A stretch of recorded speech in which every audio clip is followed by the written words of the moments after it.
egaloviy, yeşil. Hammadan demak tabiiy fan kitoblar darsliklar olingan yeşil. Sinfda bugun kim navbatchi? Marhamat, Sevinchxon. Bugun darsimiz tabiiy fan. Bugun darsimiz 19-tamiz sizda. Sinfimizda hozir Aziz va Dilnura, To'ychi, Fazliddin ular musobaqaga ustozdan so'rab ketgan. Yashasın. Demek ikkita o'quvchimiz sababli darsga qatnasha olmaydi. Yashang. Demak darsga tayyormizmi bo'lajak? Keling. Demak, qo'l ko'tarib biz birinchi sinfimizni eslaylik. Qani uyga vazifa nima berilgan edi? Marhamat, Shahronbek. Uyga vazifa yo'lovchi foydali qazilmalar. Yashasın. Yonuvchi foydali qazilmalar. Vaqt bilan necha qismdan qilib so'zlab beramiz? 4 qismdan. Demak, hozir men qarasak bugun darsimiz noan'anaviy tashkillashtirilgan. Demak, har 3 ta guruhga bo'linyapmiz. Demak, uyga vazifaga asoslanib har bir guruh o'ziga nom qo'yib chiqsin. Hamma guruh o'ziga nom qo'yib, o'sha nomingizni o'zingiz nomni bitta-bitta tarqatib. Gaz yaxshi, juda ham yaxshi mavzumizda bor. Xo'p.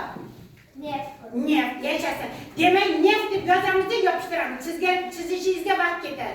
Tayyor, qani qaysi guruh? Yashasın. Toshqumir yopishtirdik, yozdik.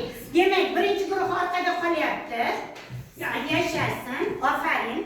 Yashasın. Ikkinchi guruh, demak, neft guruhimiz juda ham Energiyasi, quyosh energiyasi, yadro energiyasi, ulardan ishlaniladi, foydali va energiya va hokazo. Energiyani qayta tiklanadigan va qayta tiklanmaydigan. Marhamat, Murodjon. Energiyaning turli manbalari bor. Ulardan hozir sanab o'tamiz. Quyosh energiyasi, shamol energiyasi, yadro energiyasi, foydali qazilmalar energiyasi va hokazo. Energiyaning ikki turi. Birinchi guruh, yana birinchi guruh desam bitta jarima Shamol beraman. energiyasi, quyosh energiyasi, yadro energiyasi, foydali qazilma energiyasi, foydali qazilmalarning energiyasi, yadro va hokazo. Xo'p. Jins, ko'mir, Ko'mir biz nechi xil ekan qizim? tosh ko'mir, Ikkinchi guruh yonida, gaz plitasi yonida, gaz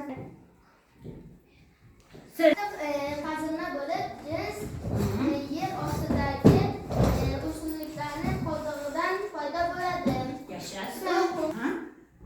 Gaz plitasidan, Asosi jarima olasiz.